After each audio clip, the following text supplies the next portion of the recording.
Пошин колуух стил бүхийн төрөл нь хэвтэй барилдаан бөгөөд минут харгалзахгүй барилдаж 2 бүх 2 барилдаж 1 болвол 3 дахь барилдаан гарч эцсийн ялагчаа тодруулдаг юм аа. Мөн 10 секунд дарж хөл гарт өчөж боолт авч дивжнээс түрж гаргадаг дөрөвтэй төдийгөө анхны улсын аваргад 11 байгууллагын 8 тамирчид эрэгтэй 7 эмэгтэй 5 жинд ур чадвараас орж байна.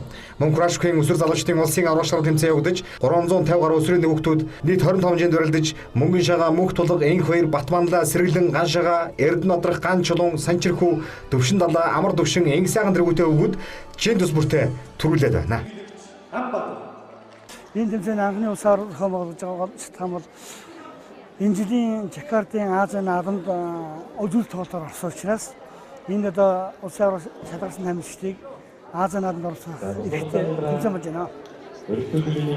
Олон стил бүхийн холбоо хөдөлгөөн Пошин гаралтай ерөнхийдөө муудаг тойрогчдор барилдаг жижиг тойрогч биений 50% эсвэл нөгөө биеийн их биеэрээ 50% нөгөө доод биеэрээ 50% хөндлөн биеэрээ 50% тойрогоос харахад ялагддаг.